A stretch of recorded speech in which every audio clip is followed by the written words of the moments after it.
Асуудалтай зүйл чинь нойр улчирхаа ерөөсөө ер нь нэг тийм ачаал дүрээл нөөцгүй болчихно. Иргэн сэрэгдэг хэрэгтэн биш. Тэгэл ер нь насан туршийн дэглэм барихгүй л тэр хүн явандаа эндээс ерөөсөө л хоол идчихдэггүй. Хөвлийн байнгын өвдөлттэй эсвэл хоол огт шингэдэггүй. Тэгээ тэрнээсээ болоод одоо нөгөө хоол идэх боломжгүй ийм байдлууд хүрээд байгаа байхгүй. Тэгэнгүүт нөгөө хүмүүс мань ядгүй гэхээр их асуудаг юм. За өөх хайлуулах юм байна уу гэд тэ им уугаалаараа гисэхгүй болчих гэсэн нэг тийм ойлголт үсээд ямар нэгэн им уугаад илэгний өөх хайлаад ч юм уу тэ алга болчихно гэсэн ойлголт байхгүй. Би одоо дэглэм барьж байгаа шүү, тийм мэдчихдэггүй байгаа шүү ч юм уу тэ эсвэл ингээл тасгал хийх ёстой шүү гэл заавал тэр фитнест яваад өргөж мөргөөл тэ ингээд гэхгүйгээр юм стрессгүй ерөөсөд нэг юм амьдралынхаа нэг хэсэг болцсон юм шиг ийм байдал руу оруулахад ямар ч хүнжин асдаг байхгүй юу ер нь бол. Сайн бацгаана уу? Сонгодоо эмнэлэг болон Тэнгэр даатгалын хамтран бүтээж байгаа эрүүл мэндийн подкаст эхэлж байна. За өнөөдрийн манай дугаараар хоол боловсруулах замын эмнэлгийн эмч байгалийн эмч маань оролцож байна. За байгалийн эмч маань хоол боловсруулах замын эмнэлгийн эмч учраас яг монголчууд тохиолддог, нийтлэг тохиолддог хоол боловсруулах замын эмнэлгийн талаар бид өнөөдөр ярилцсан. Тэгэхээр манайхан нэг монголчууд ер нь цөсөгтэй монголчууд гэж ярьдаг шүү дээ. Аюух цөсний асуудалтай ихэнх хүмүүс цөсөө ахуулсан байдаг. Маш олон хүмүүс юм цөсөө ахуулсан байдаг. Тэгэхээр энэ цөс ахуулгатай холбоотой, ер нь цөстэй холбоотой ямар одоо хоол боловсруулах замын эмгэгүүд монголчуудад маань одоо тулгарч байна вэ? За цөс ерөнхийдөө нөгөө манай монгол хүний хооллолтын онцлог, хоол боловсруулах замын шүүрэл ялгаралтын онцлог гэж байгаа. Яг нөгөө ер нь ингээд дээр үеэс нөгөө өөх тосны агуулмж өндөр, ургийн агуулмж өндөр мах хэргэлдэг байсан гэдэг утгаараа бас тодорхой хэмжээгээр нөгөө хоногийн турш ялгарах цөсний хэмжээ арай илүү хоол боловсролтод оролцдог гэдэг утгаар яг хөө тэгж ярьдаг байсан болоо. Гэхдээ яг хөө зүгээр ерөнхий илэрхийлж байгаа утга нь бол яг энэ физиологи руугаа орохгүй л хальтаа. Зүгээр хоол боловсруулах замын онцлог болохоор нөгөө идж байгаа хоолтой холбоотой арай илүү их ялгардаг тийм нөгөө бие махбодын физиологи онцлог гэж болно гэсэн үг. Тэгэнгүүт тэр байдал маань одоо нөгөө сүүлийн үед бидний амьдралын хэв маяг идчихэж байгаа хоол унд тэ хоолтын цаг гэд энэ зүйлтэй холбоотойгоор өөрчлөгдөд ирэнгүүт ерөнхийдөө цөсний асуудлыг дагж гарах хоол боловсруулах замын эмгэг айгүй их болчоод энэ сүүлийн үед тэгээд улам их залуужж гин гэд. За энийг дагж гарах үндсэн хоёр асуудал байгаа дээ. Нэг нь болохоор цөсний сөргөөний асуудал. Одоо энэ бүр ер нь нэлээд хурцаар тавигд харуулж байгаа байхгүй одоо сүүлийн үед тийм биднэрт нөгөө одоо амбулатороор хандж байгаа хүмүүсийн баг насны ангил одоо байхааргүй болж байна те ер нь нөгөө заавал настаа гэлтэхгүй ер нь баг л 15 6 наснаас эхлээд за тэгээд хамгийн илүү илбэг тохиолдож байгаа нь 35-аас 40 за тэгээд түүнээс дээш гэд ингээ явчих чинь тэгэнгүүт цэсний бид нар одоо ийм хүмүүс дээр хотоодны дурангийн онцлогоо юм ингээ хийгээд үзэхээр ер нь дурандж байгаа тохиолдлуудын баг 60-аас дээш одоо яг энэ дээр болохоор тийм батлагдсан тоо баримт бол байхгүй зүгээр бид нар өөрсдийнхөө яг практикаар харах юм бол ер нь 60-аас дээш цэсний сөргөөний асуудал байна гэд. За зүгээр олон улсын судалгаагаар болохоор дурын хийж байгаа тохиолдлуудын 29% нь ер нь байж болох юм гэд нөгөө одоо эмэг үсгээр хэмжээний хэл ингээ яригдчихлаа л та. Тэгээд энэ цэсний сөргөөний асуудал яагаад үүсээд байгаа юм бэ гэд ингэнгүүт хөвчлэн хоолтын цагийн дэглэмийн алдагдал ялангуяа нөгөө өсвөр насныхны чинь нөгөө өглөөний цай тогтмол уудаг дээрээс нь өдрийн хоолыг тогтмол эздэг ингээд эцэг гэхийн анхаарал хандалт сулрахыг нэг 15-аас 16 насны дээр илүү их үүсч эхлэдэг байгаа байхгүй. Тэгэнгүүт нөгөө цөсний сөргөө гэдэг инхээр одоо энгийнээр хэлэх юм бол нөгөө ходоод руу цөс буцаж орж ирээд ин гэсэн үг. Хэвийн үед яах ёстой гэдэг вэ гэхээр ходоодонд хоол боловсроод нарийн гэцэр орохоор цөс өөрөө нарийн гэцэнд ялгардаг. Тэгээд тэндээсээ цаашаа хоол боловсролтод оролцоод доошоо нарийн гэц рүү явах хэрэгтэй байхгүй. Тэгэнгүүт нөгөө яг цэсийг ялгарах хугацаанд нь нөгөө физиологийн хугацаануудад нь хоолой цагаар идэхгүй ялангуяа нөгөө өглөөний цайны асуудал байхгүй болоод ирэнгүүт ходоод руугаа буцаж хаяад ин гэсэн. Тэгэхээр тэнд ходоодны өвчлөлтсний өвчл хоёр нийлээд маш их хүчлэг орчин бүрдээд ирэнгүүт одоо нөгөө өрсөлийн асуудлууд үүсэх, завьөр үүсэх, тэгээд тэндээсээ хоол боловсруулах замын хямралууд илүү их гарч эхэлж байна гэсэн. Тэгэхээр нөгөө илүү нэмэгдээд байгаа учраас бас зүгээр эргээ харахаар нөгөө манай монголчууд чинь нэг өглөө хоол мал бэлдэж идэх гэдэг ойлголт байдгүй шүү дээ. Тэгээ ер нь баг дийлэн хэрэл өглөө хөнгөө мэдчихдэг ч юм уу яг цэсийг ялгаруулахар хэмжээний юм иддэггүй. Тэгэнгүүт хүүхдүүд бас яг нэг тэр байдлаар ингээд яваад эхлэнгүүт цэсний сөргөөний асуудал нэг үүсчихээрээ улам илүү нөгөө өглөөний хоолны туршлагыг бууруулад идэг. Тэгээд тэр нь нөгөө буураад ингээ явах тусам идэхгүй байх тусам нэмэгдээд гэд нэг ийм асуудлууд илүү одоо бас нөлөөлөд байна уу гэхээр харагдаж байгаа байхгүй юу. Тэгээд яг хүний ингээд нөгөө хоногт илэгнээс нэг 800 мл-с литр орчим цус ялгарах хэрэгтэй гэж байдаг. Тэгэнгүүт тэрний одоо ихэнх хувь нь шүн ингээ ялгарахад бэлэн болоод цусны хүүдээ юм уу ингээд илэгнээс ялгараад бэлэн болцсон байж байдаг. Тэглэнгүүт өглөөний цайгаа уухгүй тий хоосон гараа явчих юм бол яг тодорхой хэмжээгээр шингийн юм уугаад ч юм эсвэл шүлц ингээд физиологиороо залгигдаад ирэхээр хоол боловсруулах зам хөдөлгөөнд ороод тэгээ нөгөө ялгарж байгаа цусны чинь тодорхой хувь нь нөгөө цаашаа хоолтой хамт явах хоол нь байхгүй учраас хотод руу хаяа тодорхой хувь нь яг физиологийн замаараа явдаг. Тэгэнгүүт тэнд нөгөө тэр асуудлууд ингээ олон дахин давтагдаад ирэнгүүт л одоо нөгөө цусны сөргөний асуудал чинь доктортой болоод нөгөөх нь одоо ер нь баримжаагаар нэг 4-5 жилийн хугацаанд бол залуу хүмүүс хүүхдүүдэд тарьцангуй шинж тэмдэггүй байгаад иж болж байгаа байхгүй юу. Тэгээ тэрнээс дээш үргэлжлээд ирэхээр ходоодны архаг үргэлжлийн асуудал нэмэгдээд ирэнгүүт завирууд үсч эхэлнэ. Давхар ходоодонд тийм нөгөө хүчлэг орчинтой удаа яваад ирэнгүүт нөгөө боловсролт дутуу явагдаад нарийн гэц рүү орохоор нөгөө нойр улчирхай чинь ачаалттай ажиллаж эхэлнэ гэсэн үг.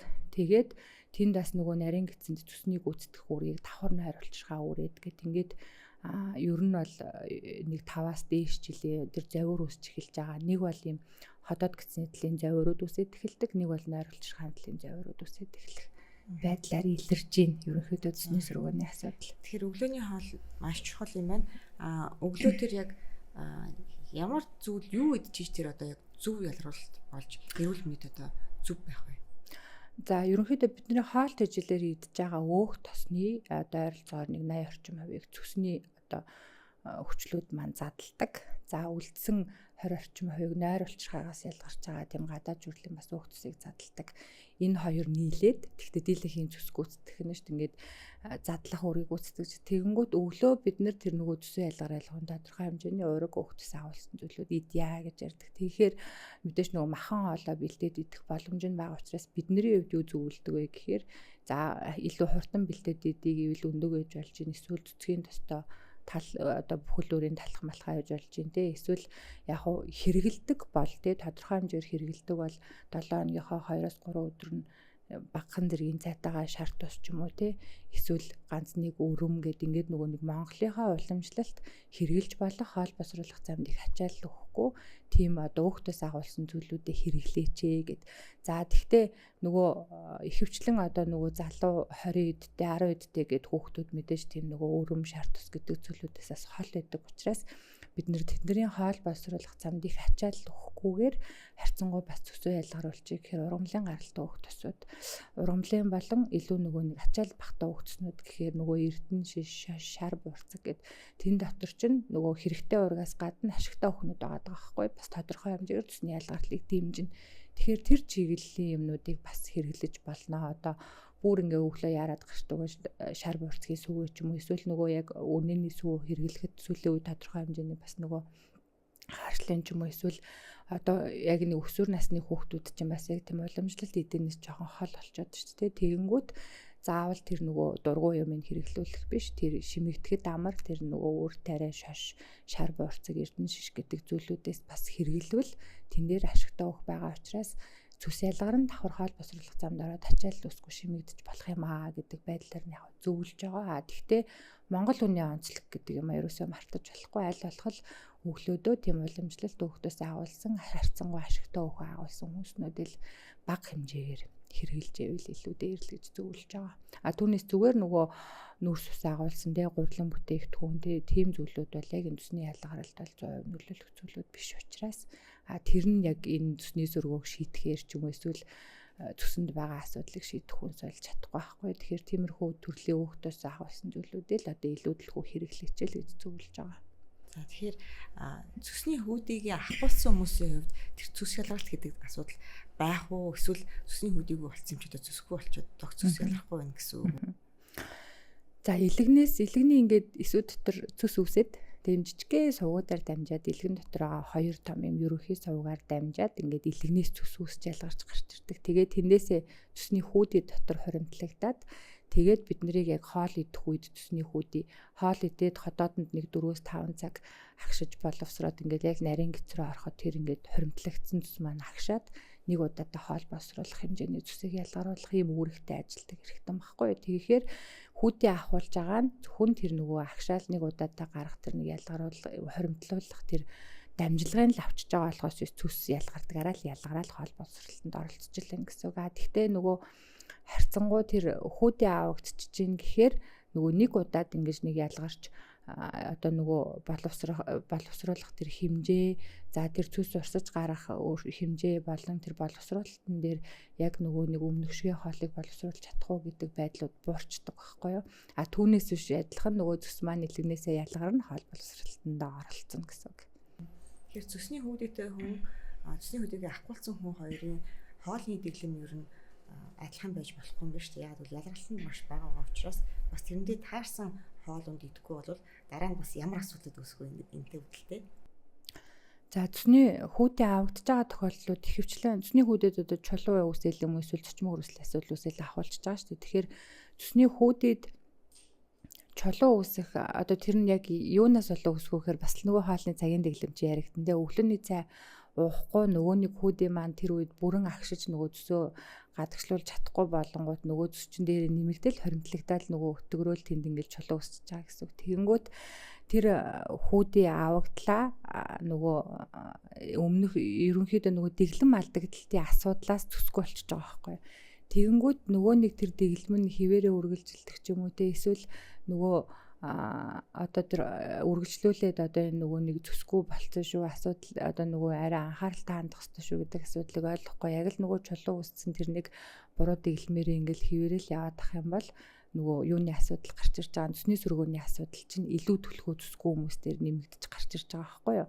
А тэгээд давхар нөгөө цусны хүүдээ авагдлаа тэгэнгүүт бид нар одоо ингээд нэг хүүдээтэй байхад те 4-5 цагийн зайтай ингээд хооллноо өглөө өдөр орой тэгэнгүүт 4-5 цаг ходоодонд хоол боловсроод нарийн гэц рүү ялгарангууд нөгөө зүсчээ агшаад хоолыг боловсруулах хэмжээний зүсээ ялгаруулах хэрэгтэй. Гэтэл хүүдээгүй болчингууд яг тэр нэг удаагийн ялгаралт гэдэг юм байхгүй болоод ерөнхийдөө бас нөгөө ялгаралтын хэмжээ энэ дээр яг тэрийг яг судалгаагаар баталсан юм бол аахгүй зүгээр харахад ялгаралтын хэмжээ ийм нөгөө одоо яг юу гэх юм те нөгөө нэг ялгарлалтын хугацаан дээр яг нөгөө ингээл яг л 4-5 цаг болол ингээл өмнөшгөө ажиллана гэдэг тийм зохицуулга байхгүй болчихж байгаа байхгүй. Тэгэнгүүт нөгөө нэг ялгарч байгаа цусны чинь дийлэнх нь анатомийн бүтэц өөрчлөгдсөнтэй холбоотой ходоод руугаа хаяад яг тодорхой хэмжээ нөгөө хоол боловсролттой хамт оролцсон гэдэг. Ингэхээр нөгөө өмнөх шигээ хэмжээгээр ялгарч нарийн гэцэн өөх тосыг задлах үүрэг нь буурчж байгаа байхгүй. Тэгэхээр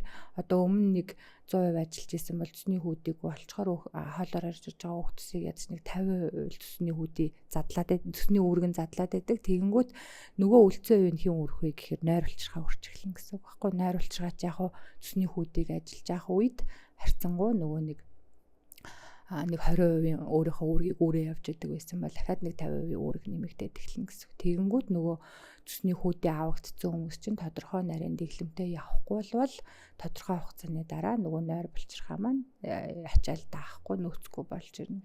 Тэгэнгүүт манай нөгөө ихэнх хүмүүс чинь те одоо тэр нэг цусны чулуу үүстэл дэглэм алдагдсныгаа ойлгохгүй нөгөө цөс нь өвдөж байгаад ч юм уу эсвэл чулуу өссөн байна гэж байгаа онцлог даахуулцдаг. Тэгэнгүүтээ за одоо өвдөх юмгүй болцсон юм чинь гэл бүр хамаа замбраагүй идэж эхэлдэг байхгүй. Тэгэнгүүт нөгөө залуу хүмүүс бол яг нөөцөрөө хэсэг явах нь ш нөгөө ходоод нойролцгаач ачаал өөрөөл яваалаа тэгэнгүүт тодорхой хугацааны дараа ядарч эхэлдэг.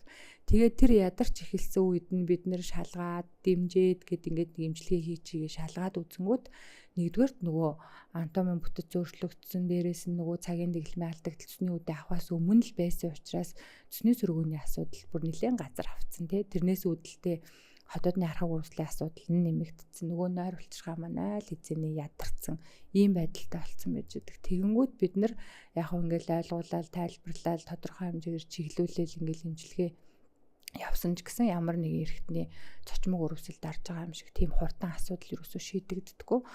Тухайн хүнээс одоо өнгөрсөн хугацааны практик бол хамгийн багадаа нэг 4-5 жилийн хугацаанд нэг юм тууштай жил болгоны шинжилгээ, хяналт, жил болгоны нэг ээлж имчилгээ тэгээд тэглэмийн асуудал байж энэ нэг цус ахуулсны дараах нойролцоохын хямрал болон цусны сөргөөний асуудал нэг арай жоохон цэгцрэх тал руу орж байгаа байхгүй.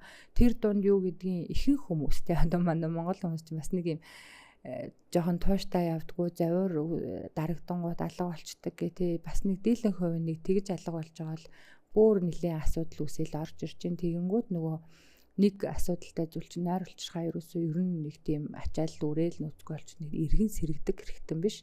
Тэгэл ер нь насан туршийн дэглэм барихгүй бол тэр хүн явандаа эндээс ерөөсөө л хоол идэж чадахгүй хөвлийн байнгын өвдөлттэй эсвэл хоол огт шингэдэггүй. Тэгээ тэрнээсээ болоод одоо нөгөө хоол идэх боломжгүй ийм байдлууд хүрээд байгаа байхгүй. Тэгэхээр ерөнхийдөө нөгөө цус ахуулсны дараах ийм өөрчлөлт гэдэг бол одоо нэлээд нөгөө анхааралтай хандахгүй бол яг бидний өнгөрсөн одоо цусгүй хүмүүстээр ингээ харж байгаа зүйлүүл аюул тийм тулгамдсан нэлээд аюулын хэмжээнд л байдалд ороод юм ер нь. Нэг ийм байдалд орчих юм бол эмчилгээ авах хугацаа 4-5 жил гэдэг чинь маш урт хугацааны. Тэгээ энэ хугацаанд эмчилгээ авахгүй бол ер нь бол насан туршдаа дэглэм барьж явахгүй бол нэг байнгын нэг өвдөлттэй хавирдчихгүй юм болж ирнэ гэсэн үг. Ямар аюултай энэ. Тэгэхээр ихэнх хүмүүс бол зүс ахуулсан гэлгүй ашгүй баярлаа явдаг бол бүр илүү нарийн дэглэм барихгүй бол дараа нь нойролцоохны асуудал үүсэх нь баг тодорхой юм байна шүү дээ. Одоо тэгээ бидний яг нөгөө санаа зовж байгаа юм. Энэ одоо цусны сөргөөний асуудал нэлээд хэдэн жилийн өмнө бол хөвчлэн л одоо яг за цус ахуулсан хүмүүс гэхдээ цус ахуулсан хүмүүсийн нас ч гэсэн хөвчлэн нэг 40-оос дээш 45-аас дээш за тэгэнгүүт тэрнээс үүдэлтэй цусны сөргөө цус ахуулснаас хойш нэг 5-аас дээш жилдээ илэрлээ гэхэд нэг 50-аас дээш гэд нэг иймэрхүү баримжаа нэг 10 жил мөлийн өмнө бол харагддаг байсан байхгүй. Тэгэнгүүт одоо сүүлийн жилүүдэд цусны хүүдийн чулууны асуудал дүн 20-та хүүхдэд ч байж гин цусны сөргөө 15-16-аас эхэлж гин гэд ингэнгүүт одоо энэ дээр нэлээд ойлголттой эрүүл мэндийн боловсралтай хандаад засах шаардлагатай бол яг тууштай явж засаад ингээ явахгүй болохоор одоо тэр хүүхдүүд 30 юм уу 40 ч хүрээгүй хоол босруулах зам яг ямар хямралтай ямар байдалтай байгааг хэлж мэдэхгүй тийм аюулын хэмжээнд хүрч байгаа байхгүй. Хүмүүс ер нь цээж гашуу оргоод эхлэхээр нөх хүчил дардаг юм хүмүүсээс цоцтой суугаад яваад идэх гэж яагаад гайгүй болчихвол нэг тийм айхтар хүчтэй зүйл биш учраас түр зүр намдаагаад явааддаг. Тэгээд энэ урт хугацаанд явсны дараа өөр одоо насан туршдаа байж болох эмэгтэй болох магадaltaй учраас ер нь сөргөө эхлэнгуут л эмчээс ч зөвлөгөө авах нь аягүй чухал юм байна шүү дээ. Хамгийн эхний чатанд юу ямар эмчилгээ хийдэг вэ? Одоо сөргөө дөнгөж эхэлж байгаа үед гэсэн үг. Тэгээ сөргөөн дээр ч одоо тэгтээ бас нөгөө цусны сөргөө ходод улаан холоо сөргөө гэж бас ялгагдана.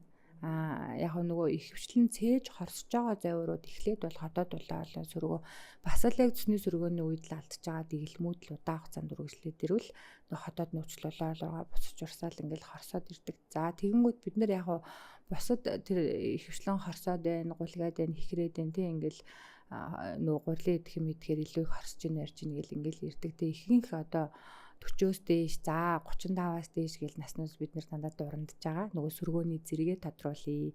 Тэгчээж эмээ эмчилгээгээ төлөвлөе, дэглэмээ төлөвлөе гэд ингээд дурандаад үзэхээр ерөнхийдөө бол одоо сөргөөг бид нар дурангаар одоо хэр их улаан доод хэсгийг хамарч гэмтэж ийн гэдгээр 5 зэрэг болгодог байхгүй дурангийн шинжилгээр. Ер нь манай монгол хүмүүсийн дийлэнх нь ер нь арай сөргөөгүй хүн гэж их ховор.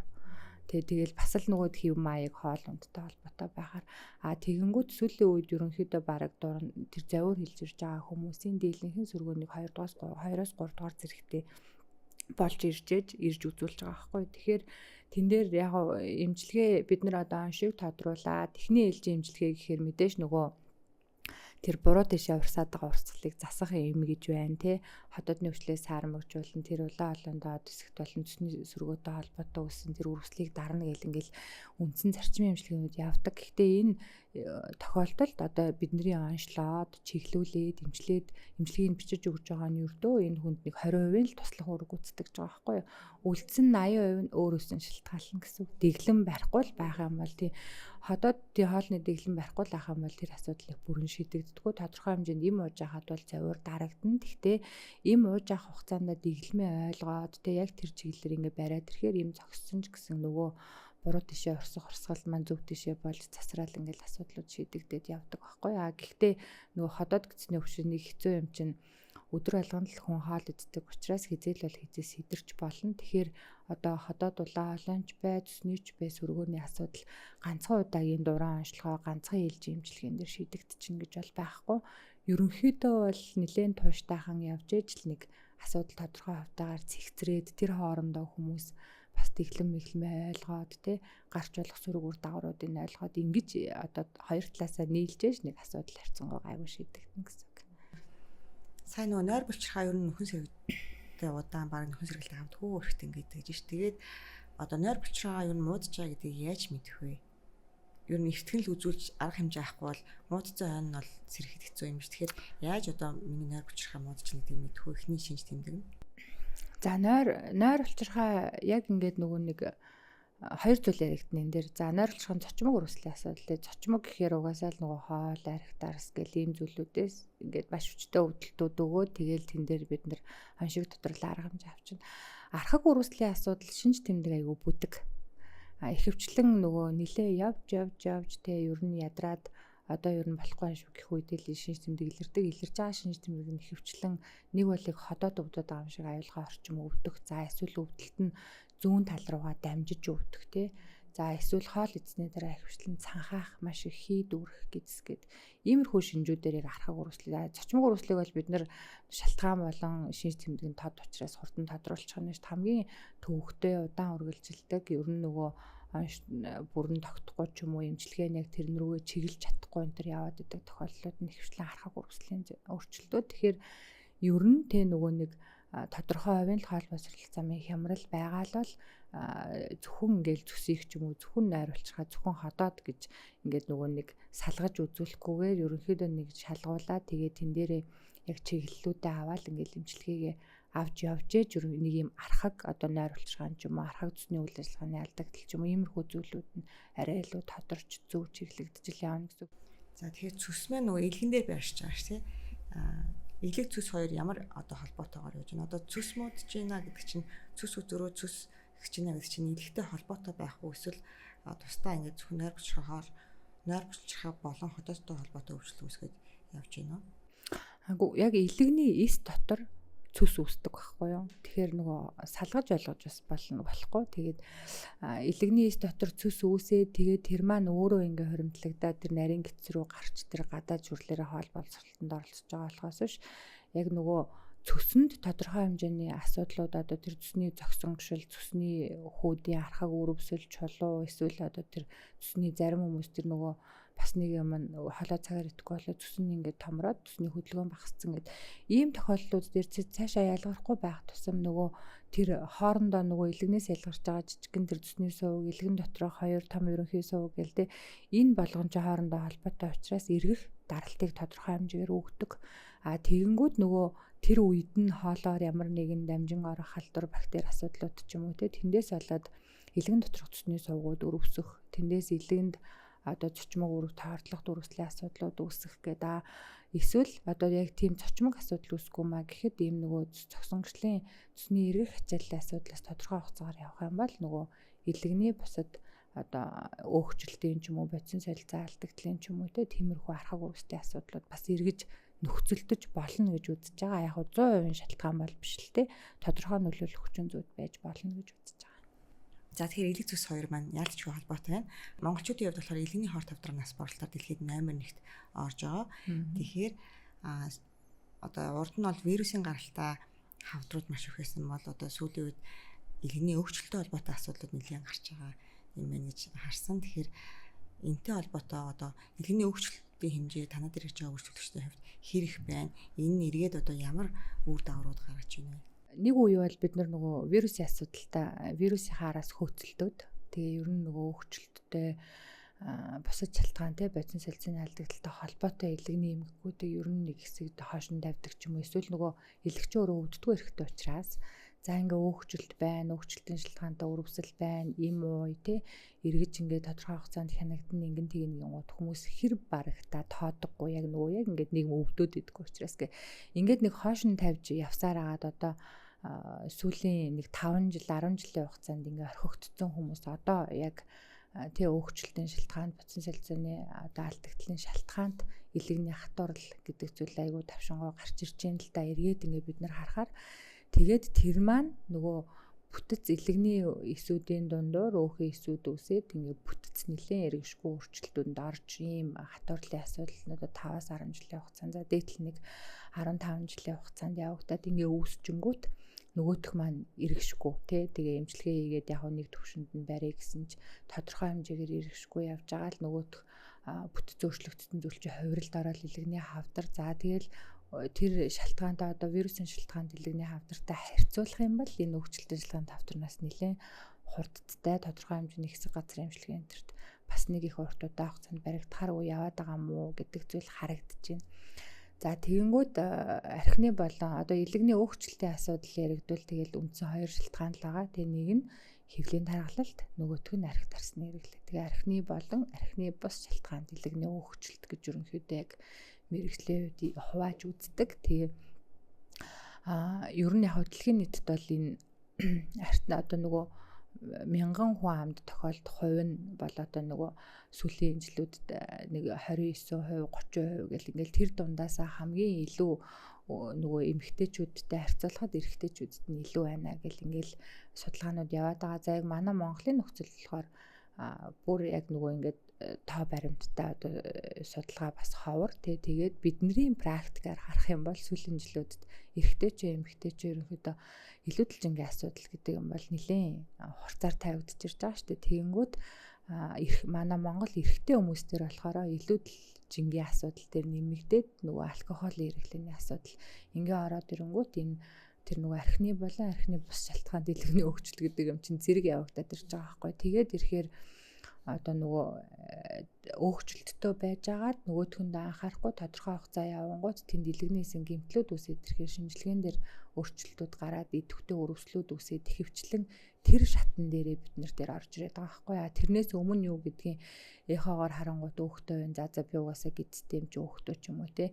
Тэнгүү шинжилгээ гайгүй байна гэхээр орхичдаг ч юм тэгэхээр нөгөө яг шинжилгээнд дэр асуудал үсээд ирэнгүүт орж ирдэг ч юм уу те. Тэгээд шалтгааныг хайгаад үзэхээр үндсэн хоёр шалтгаан байгаад байдаг. За тэгээд тэн дээр яг тодорхой хэмжээгээр эмчилгээ явсан гэсэн мөн л адилхан л нөгөө эн чинь өнгөрсөн хугацаанд үүссэн амьдралын буруу хэв маягийн юм удаан хуримтлагдсан асуудлаас үүсэж байгаа учраас бас тийм амархан засарчихгүй тий.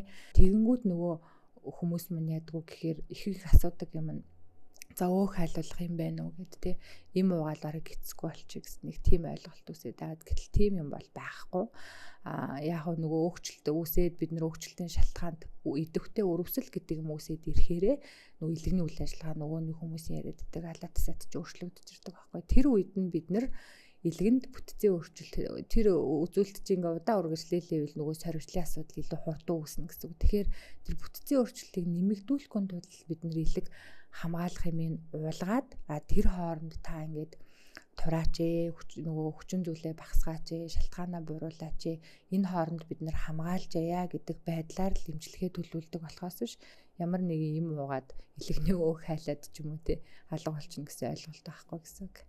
За мэдээж бидний ингээ онцлоод тэгээд за ийм нэгдүгээр тэн дээр одоо алкогол хэрэглэн дээр анхаарал, хоёрдугаарт хэвлийн даргалтыг бууруулъя, гуравдугаарт идэвхтэй өрсөлдөлийн асуудал гараад ирвэл эмийн эмчилгээ заавал бид нэр хяналтандаа хийнэ те энийг засвартал тэгээд энэ хугацаанд та ингээд энэ шалтгаануудаа бууруулъя гэл ингээ явдаг. За тэгэнгүүт яг харьцангуй нөгөө ойлгоод тууштай гэл ингээ явж байгаа хүмүүс мөн л адилхан нэг дунджаар 3 жил дээтэл нэг 5 жил тэр хүн ч өөрөө хичээгээд бид нар ч чиглүүлээд ингээ явж ээж арай нэг одоо нөгөө бүтцийн өөрчлөлт их үүсээгүй тохиолдлууд нарай хайтахан байдал руу ороод за бүтцийн өөрчлөлт үүссэн ч гэсэн энийг цааш нь тэр муу үр дагавартай одоо хавдар мавдрын эсвэл нэгэн тавшингуй хүндрэл үсцэлэгний хатуурл руу шилжүүлэхгүй тул нэг төвшөнд нь барих байдал руу гээд ингээ явж байгаа. Гэтэл бидний практикаар дийлэнх яг ийм тохиолдлын өвчтнүүд маань доктортой хянагддаггүй. Ерөнхийдөө нөгөө эмчилгээ хийгээл нэг гайг болчих юм эсвэл яг өөрт нь өвдөд ах цайвар байхгүй учраас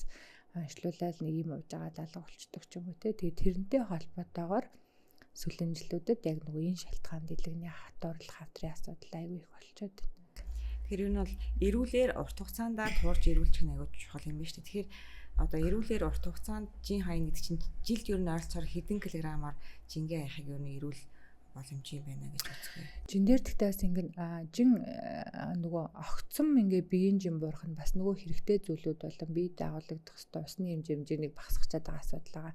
Эрүүлэр яг жин хасах нь нэг жилд 3-4 кг. Тэгтээ тойргоор сайн хасагдчих байх тусам бид нөгөө жин ингээл огцом буурахгүй ч гэсэн тойргоор хасагдчих яах нь ерөнхийдөө нөгөө биеэс хэрэгтэй зүйлүүдийг алдахгүй бас тодорхой эрүүл жин хасалт болж байна гэж үздэг байхгүй. Тэгхгүйгээр одоо ингээд нөгөө харангуут ихэнх хүмүүс ингэн нөгөө за одоо гисгүүг ингээд ийм жин хасган за одоо фитнест явъя гэл тэгэл нөгөө зарим хүмүүс нь тэг ингээд бүр хоол молоо сойгоол нэг сарын дараа ч юм уу 3 сарын дараа хин хооронд бүр ингээд 20 илмэл хасцаа орж ирж байгаа тохиолдлууд байгаа байхгүй. Тэгэнгүүт тэр тохиолдлуудад нь ихэнх нь хоол босруулах зам яалдаг. Ялангуяа нөгөө хоолоос яваад ингэнгүүт хотод нөгдөд ороод ирж байгаа нөгөө өглөө өдөр оройн айл нэг хоол олдонгууд хотод нөхчлөл гаралт маань ихсэл ингээ нэг архаг үрслээс өрөжл нүүдгэн сэтэрчин. За эсвэл ихэнх тэр нөгөө 3 сармаар 6 сармарын хугацаанд зарим нь бүр ингээ нөгөө одоо Монгол хүний биед тохиромжтой тохиромжгүй судалгаагаар батлагдаагүй янз бүрийн хоолны дэглэмүүдийг бариад цуснд асуудал үүсгэж ороод ирж байгаа. Нэг бол маш их цусны зүргээ ходоод орон дүүрэн цустэй нөгөө хоосон байгаа л цусuu ял оруулахгүй. Эсвэл цуснд шавар юм уу чулуу өсөд эсвэл цусны хөдөлгөөн алдагдсан гэдэг бүр энэ бол бүр нөгөө нэг тэг практикт бүр сүүлийн үед айгүй их тохиолдож байгаа асуудал байхгүй. Эсвэл нөгөө нэг хоолоо хит өөрчлөөд нөгөө нүүрс ус мас муу гэсэн гэл бүр ингээ хориглол баахан тий өөхтөөс уураг идэл нөгөө нойр улчрахаа үйл ажиллагааг хямраагаад энтер гээд ингээ ороод ирж байгаа байхгүй. Тэгэхээр бидний зөвлөж байгаа нь тий эрүүл энэ нөгөө нэг энэ буруу амьдрсан зүйлийг ингээд багаар зүв болгоод тэгээ тэрийг ингээд дэглэм барьж гинэ гэдэг стресс байхгүй. Ерөөсөө цаашид тий энийг нөгөө нэг яг л ийм л амьдралын хэв маягаар л амьдрах нь миний хувьд зөв юм байна гэдэг ийм байдлаар хөвшүүлээд яарахгүйгээр жингээ хасчих гол нь тэр жингээ урт удаан хугацаанд дахиж нэмэхгүй барих нь аюул чухал байгаа байхгүй. Гэтэл нөгөө хүмүүс маань тийм хямрал үүсэнгүүд ч юм уу эсвэл зарим нь ингээл турчингуудаа за одоо ингээд турцсан хэмжээнд дэглэмээ өөрчлөлтөх ч юм уу тэгэхээр эргээд богино хугацаанд тархалах ч юм уу эсвэл нөгөө хямралууд үүсэнгүүд дэглэмээ болчиндээ одоо барьж болохгүй маань тэгмүү дахиад буцаад тархалах ингээд өнгөрсөн хугацаанд харж байхад айгүй богино хугацаанд хасаад нэмээд байгаа тохиолдлууд айгүй байгаа байхгүй. Тэгэхээр бид нар зөвлөхдөө тий эрүүлэр гэдэг нь заавал ингээл тим хоол энэ мах энэ юм те ингээд эсвэл заавал одоо за цаг гаргаад ажлынхаа хажуугаар фитнест явахгүй бол та турохгүй шүү гэдэг юм бол биш байхгүй. Нэгдүгээрт эхлээд яг нөгөө хоолоо цагаар идээд хоол босруулах замынхаа үйл ажиллагаа ялангуяа цусны оролцохын шүүрлийг юм доктортой ингээд зөв тийш нь ялгаруулдаг бол яа тий. Хоёрдугаарт нэг эхлээд идэх хэмжээ их байдаг болж байгаа аягаа жижигсэгчээ. Гуравдугаарт нь доторх найрлага дээр нь одоо жоохон өөрчлөлт оруулж болно тий. Одоо нөгөө бидний хувьд яг махаа айд юугаа айд гэл ингэдэг ч гэсэн одоо нөгөө нэг зарцуулалт нь бага болчиход шүү дээ. Хөдөлгөөн бага болцсон учраас заавал ингээл нөгөө юу ш ногоогоо хоолн дээрээ жоохон нэмчээ тий. Ингээд яг өглөө өдөр оройноо бол идэн айл нэгэн хоолыг хасахгүй. Ялангуяа Монгол хүний ходоодны онцлог оройтой хүчил ялгаралт бас ихсдэг гэж үздэг байхгүй. Тэгээ тэр үед нь хүмүүс бүр ингээл сойчоол юм уу тэ юу ч гэдэггүй энэ төр байгаа таар уугаад болон юм гэдэг. Тийм. Тэгэхээр архаг үүсэл тэгэнгүү тэр үед нь оройныхоо хоолыг нэг 19 цагаас идчихээ тэ оройны 21-с 22 цагийн хооронд хүчил саармагжуулах төрлийн одоо лир бол ходоод нөөцлийг аюул сайн саармагжуулдаг гэдэг нэг иймэрхүү зөвлөмжүүдээ нэмээд түүнээс бүр ингээд оройны хоолоо асангуудаа тэр чигээр орой хаасан байгаа л ингээл тэрнгүүд яг тодорхой хугацаанд жин хасагдаж болно. Гэхдээ нөгөө ходоодны асуудал чинь айгүй хурцаар тавигдаад гараад ирнэ гэсэн. Тэгээд тийм байдлаараа яг нөгөө зөв идэх ёстой хоол босруулах зам ажиллах ёстой цагуудад нь багаар хоолоо идэх хэмжээн дээрээ жоохон анхаарал найрлаган дээрээ жоохон өөрчлөе тэ. Тэгээд хоолноос хоолны хооронд нөгөө хэрэгэлдэг харин ёстой жинхэнэ нөгөө хэрэггүй зүйлүүд байгаа ч чихэр бичэн газ тааванда Монгол хүнд болон дэржин нэмэхэд нөлөөлдөг асуудалтай зүйлүүдийг болчих. Хоолноос хоолны хооронд ходоодыг гэж болон хоол босруулах зам бусад бодис солилцоог хамгийн доктортой байлгадаг зүйл чинь ус тий усаа ингээд өдрийн турш зөв хуваарлаад уучий гэд энэ дэглэмийнхаа хажуугаар дэглэмж явах одоо энэ хөвшлийнхаа хажуугаар хөдөлгөөнийг зүгээр л одоо нөгөө нэг юм заавал ингээд нөгөө нэг фитнест очиод тасгал хий биш тий зүгээр энгийн альч хөдөлгөөн байж болох байхгүй. Алхах чинь хамгийн сайн дасгал гэж үзээд бас бүх арга ясны болчингууд жигэд ажиллах. За яг Монголын нөхцөлд өвөл хэцүү гэвэл дулаан үед нь тий ажилдаа машинаар явдаг бол бүр хит хол биш л бол тий болчихё, өглөө орой алхах чи. За эсвэл алхаж чадахгүй байлаа гэхэд ялангуяа манай хөвгчлөлтөө хэвлийн даргаалтай хүмүүс төр бид нар хэвлийг ирж яасханд бол гидсний таталт бол аяг үр дүнтэй байдаг. Тэгэнгүүт саяны хэв маягаараа хооллоод орой хоолыг нэг унтахаас 3-4 цаг өмнө идчихээд унтахаа өмнө нэг 15-аас 20 удаа ч юм уу. Тэгтээ тэр тоог бол нэмж олно шүү дээ. Гидсний таталт хийчихье. Тэгээ нэг иймэрхүү нөгөө хөнгөн өөрт стрессгүй ийм байдлаар ингээд нэг жингээ хасаад гол нь тэрийг би одоо дэглэн барьж байгаа шүү, тийм мэдчих чадахгүй байгаа шүү ч юм уу тий. Эсвэл ингээд дасгал хийх ёстой шүү гэж заавал тэр фитнест яваад өргөж мөргөөл тий ингээд гэхгүйгээр юм стрессгүй ерөөсөд нэг юм амьдралынхаа нэг хэсэг болцсон юм шиг ийм байдал руу оруулахад ямар ч хүнжин асдаг байхгүй юу. Ер нь бол энийг л тодорхой хэмжээгээр ойлгож хэвлэн даргалтыг бууруулад ингээд явах нь бодис солилцоонд сайн нөлөөтэй, давхар нийлэгний хөгжилтөнд сайн нөлөөтэй. За баярлалаа. Ингээд өнөөдөр бүгдээ яг хүн бүхэнд хамааралтай одоо эрүүл зөв хооллож амьдрах талаар ярилцлаа. Тэгээд өнөөдрийн дугаарт оролцсонд маш их баярлалаа.